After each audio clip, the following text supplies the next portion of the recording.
LibreOffice Draw रे drawings रे text insert करबा उपरे स्पोकन ट्यूटोरियल को स्वागत। एही ट्यूटोरियल रे हम सिखिबा ड्राइंग रे टेक्स्ट सहित काम करबा, ड्राइंग रे टेक्स्ट फॉर्मेट करबा एवं टेक्स्ट बॉक्स सहित काम करबा। आमे आहुरी मध्ये सिखिबा इंडेंट्स, स्पेस सेट करबा एवं टेक्स्ट अलाइन करबा, लाइन्स एवं एरोज रे टेक्स्ट जोग करबा, कॉलआउट्स मध्ये रे टेक्स्ट रखिबा। दुईटी उपाय रे टेक्स्ट ऐड होई परिबो। लाइन्स एवं एरो समेत सीधा सड़क तैयारी होइथिबा ऑब्जेक्ट भितरे रखा जाय परिबो। एहाकु स्वतंत्र ड्रॉ ऑब्जेक्ट भाबे एक टेक्स्ट बॉक्स भितरे रखा जाय परिबो। आमे व्यवहार करूछु उबुंटू लिनक्स वर्जन 10.04 एवं LibreOffice suite version 3.3.4। Water cycle draw file खोलंतु एवं सेथिरे किछि टेक्स्ट जोग करंतु। सूर्य पाखरे थिबा दुईटी धळा बादल रे क्लाउड फॉर्मेशन टेक्स्ट जोग करिबा। धळा बादल ग्रुप सिलेक्ट करंतु। ग्रुप भितरे पसिबा पई एहा उपरे डबल क्लिक करंतु। ऊपर बादल सिलेक्ट करंतु। ड्राइंग टूलबार रु टेक्स्ट टूल सिलेक्ट करंतु। कर्सर एक छोटो वर्टिकल ब्लिंकिंग लाइन रे परिवर्तन होइथिबार देखि पारुछंती कि? एहा हेउछि text cursor. Cloud formation text type करंतु। एबे पेज रो जे कोनोसी स्थान रे क्लिक करंतु। अन्य धळा बादल रे मध्य समान टेक्स्ट एंटर करंतु। ग्रुप रु बाहरिबा पई पेज रो जे कोनोसी स्थान रे डबल क्लिक करंतु। एबे समान ढंग रे सूर्यंक नाम दियंतु। ऑब्जेक्ट भितरे टेक्स्ट एंटर करिबा एहा ठारू अधिक सहज होई परिबो नाही। एहा परे ग्रे बादल ग्रुप को सिलेक्ट करंतु। पूर्व भली ग्रुप रे पसिबा पई एहा उपरे डबल क्लिक करंतु। प्रत्येक बादल रे रेन क्लाउड टाइप करंतु। ग्रे बादल भितरे थिबा टेक्स्ट कला रंगर होइथिबारु दृश्यमान हेउ नाही। तेणु टेक्स्ट रो कलर बदलाई धळा करंतु। टेक्स्ट सिलेक्ट करंतु एवं कॉन्टेक्स्ट मेनू पई राइट क्लिक करी कैरेक्टर सिलेक्ट करंतु।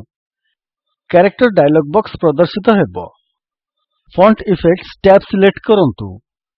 फॉन्ट कलर फील्ड रे तळको स्क्रोल करी व्हाइट सिलेक्ट करंतु। ओके क्लिक करंतु। फॉन्ट कलर धळा होई जिवो।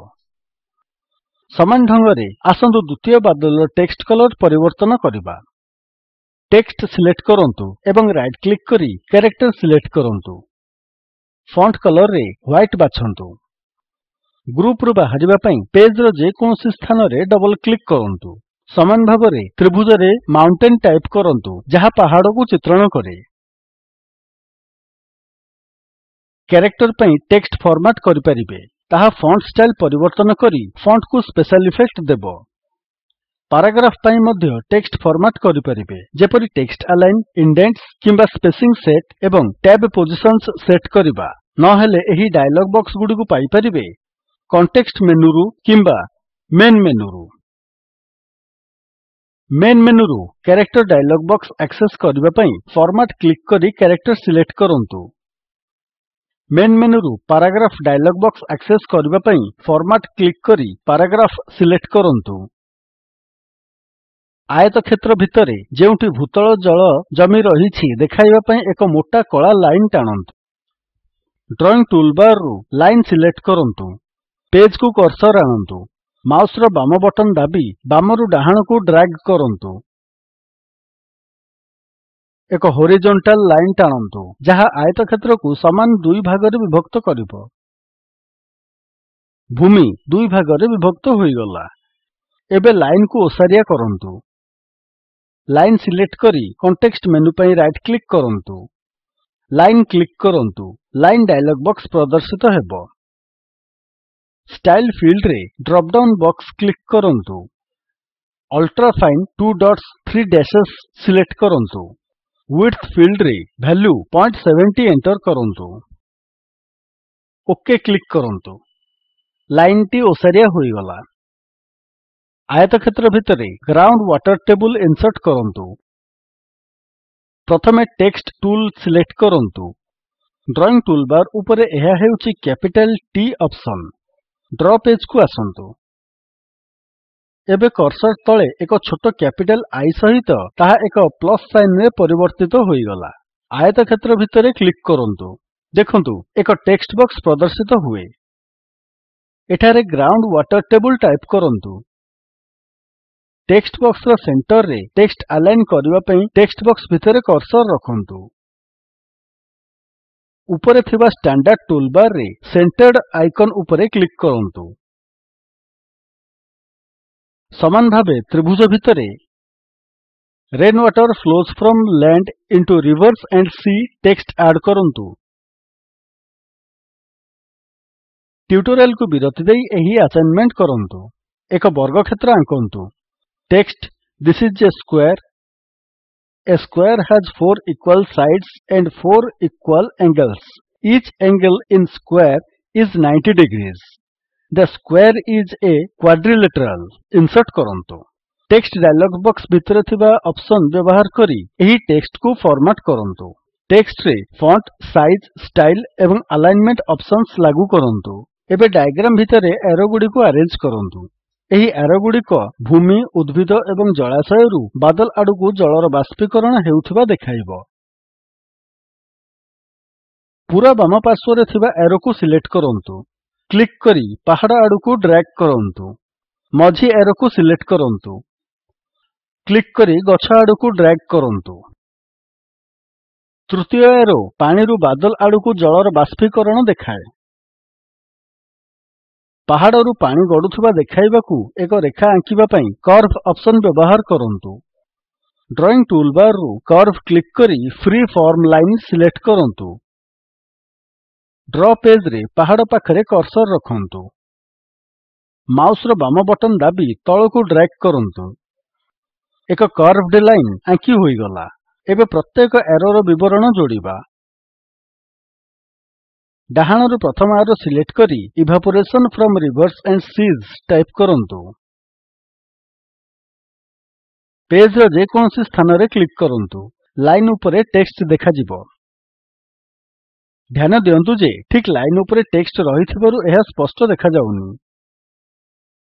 ଲାଇନ୍ ଉପରକୁ ଟେକ୍ସଟ ନେବା ପାଇଁ ଲାଇନ୍ ଉପରେ କ୍ଲିକ୍ କରନ୍ତୁ। ଟେକ୍ସଟ ହୋରିଜୋଣ୍ଟାଲି ରହିଛି। ଟେକ୍ସଟର ଶେଷ ଭାଗରେ କର୍ସର ରଖି ଏଣ୍ଟର କୀ ଦାବନ୍ତୁ। ପେଜରେ କ୍ଲିକ୍ କରନ୍ତୁ। ଟେକ୍ସଟ ଆଲାଇନ୍ ହୋଇଯିବ।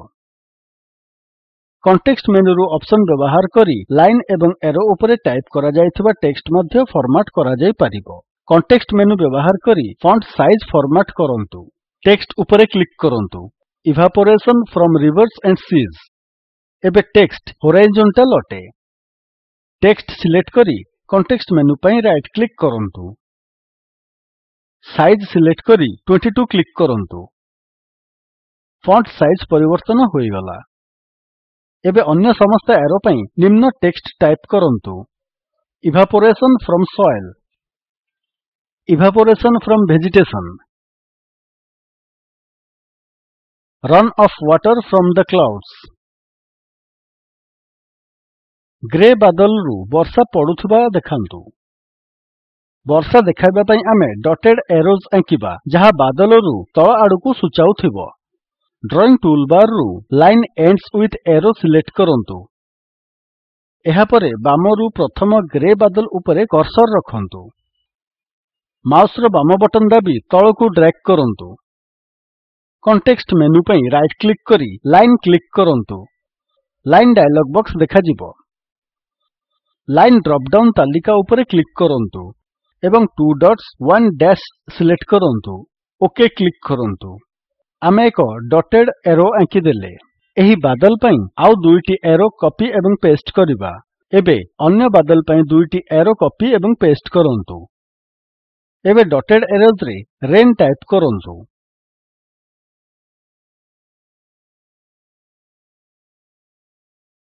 ୱାଟର ଅବଜେକ୍ଟ ଠିକ୍ ଉପରକୁ ଏକ ଟେକ୍ସଟ ବକ୍ସରେ ଇଭାପୋରେସନ୍ ଟୁ ଫର୍ମ ଦ କ୍ଲାଉଡ୍ସ ଟାଇପ୍ କରନ୍ତୁ। ଡ୍ରଇଂ ଟୁଲ୍ ବାର୍ ରୁ ଟେକ୍ସଟ ଟୁଲ୍ ସିଲେକ୍ଟ କରି ଏକ ଟେକ୍ସଟ ବକ୍ସ ଡ୍ର କରନ୍ତୁ। ଏହା ଭିତରେ ଇଭାପୋରେସନ୍ ଟୁ ଫର୍ମ ଦ କ୍ଲାଉଡ୍ସ ଟାଇପ୍ କରନ୍ତୁ। ଡ୍ରଇଂ ଟୁଲ୍ ବାର୍ ରୁ ଟେକ୍ସଟ ଟୁଲ୍ ସିଲେକ୍ଟ କରନ୍ତୁ ଏବଂ ଗ୍ରେ ବାଦଲ ପାଖରେ ଏକ ଟେକ୍ସଟ ବକ୍ସ ଡ୍ର କରନ୍ତୁ। ଏହା ଭିତରେ condensation to form rain type କରନ୍ତୁ। ପ୍ରଥମେ ଟେକ୍ସଟ ବକ୍ସ ବର୍ଡର ଉପରେ କ୍ଲିକ୍ କରି ଟେକ୍ସଟ ବକ୍ସ ଘୁଞ୍ଚାନ୍ତୁ। ଏବେ ଡ୍ରାଗ୍ କରି ଏହାକୁ ବାଞ୍ଛିତ ସ୍ଥାନରେ ରଖନ୍ତୁ। ପୂର୍ବ ସୋପାନ ଅନୁସରଣ କରି ୱାଟର ସାଇକେଲ ଡାୟାଗ୍ରାମ ଶୀର୍ଷକ ଦିଅନ୍ତୁ। ଟେକ୍ସଟ ବକ୍ସ ବ୍ୟବହାର କରି ଟେକ୍ସଟକୁ ବୋଲ୍ଡ କରନ୍ତୁ।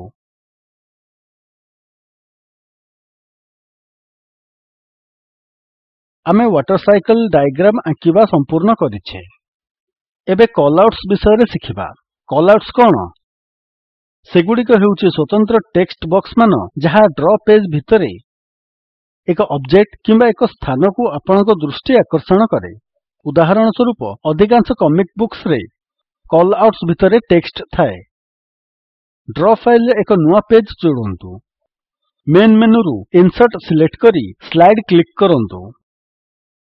ଏକ ନୂଆ ପେଜ୍ ଇନସର୍ଟ ହୋଇଗଲା। ଏକ କଲଆଉଟ୍ ଆଙ୍କିବା ପାଇଁ ଡ୍ରଇଂ ଟୁଲବାର୍ କୁ ଆସନ୍ତୁ। କଲଆଉଟ୍ ଆଇକନ୍ ପାଖରେ ଥିବା ଛୋଟ କଳା ତ୍ରିଭୁଜ ଉପରେ କ୍ଲିକ୍ କରନ୍ତୁ। ବିଭିନ୍ନ ପ୍ରକାରର କଲଆଉଟ୍ସ ପ୍ରଦର୍ଶିତ ହେଲା। ରେକ୍ଟାଙ୍ଗୁଲାର କଲଆଉଟ୍ ଉପରେ କ୍ଲିକ୍ କରନ୍ତୁ। ପେଜ୍ କୁ କର୍ସର ଆଣନ୍ତୁ। ମାଉସର ବାମ ବଟନ୍ ଦାବି ଡ୍ରାଗ୍ କରନ୍ତୁ। ଏକ କଲଆଉଟ୍ ତିଆରି ହୋଇଗଲା। ଅନ୍ୟ ଅବଜେକ୍ଟରେ ଯେପରି କରିଥିଲେ ଆପଣ ସେହିଭଳି କଲଆଉଟ୍ ଭିତରେ ଟେକ୍ସଟ ଏଣ୍ଟର କରିପାରିବେ। ଡବଲ୍ କ୍ଲିକ୍ କରି କଲଆଉଟ୍ ଭିତରେ this is an example text type କରନ୍ତୁ। ଲିବର ଅଫିସ୍ ଡ୍ର ଉପରେ ଏହା ଟ୍ୟୁଟୋରିଆଲର ସମାପ୍ତିକୁ ଆଣେ।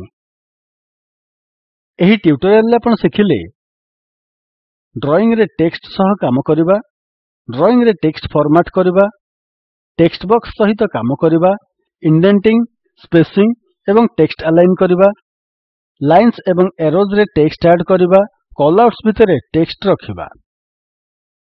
ଏକ ଆସାଇନମେଣ୍ଟ ଭାବେ ସ୍ଲାଇଡ୍ ରେ ପ୍ରଦର୍ଶିତ ପରି ଏକ ନୋଟବୁକ୍ ଲେବୁଲ୍ ଏବଂ ଏକ ଇନଭିଟେସନ୍ ତିଆରି କରନ୍ତୁ।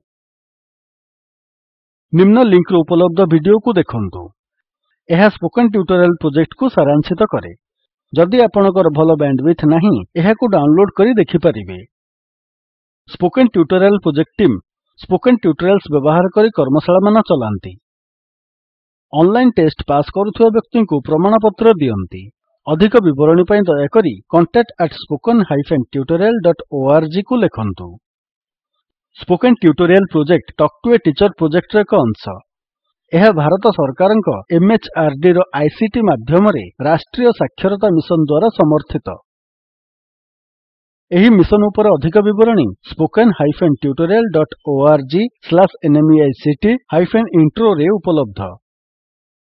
ଆଇଆଇଟି ବମ୍ବେ ତରଫରୁ ମୁଁ ପ୍ରଦୀପ ଚନ୍ଦ୍ର ମହାପାତ୍ର ଆପଣଙ୍କଠାରୁ ବିଦାୟ ନେଉଛି। ଆମ ସହିତ ଜଡ଼ିତ ହୋଇଥିବାରୁ ଧନ୍ୟବାଦ।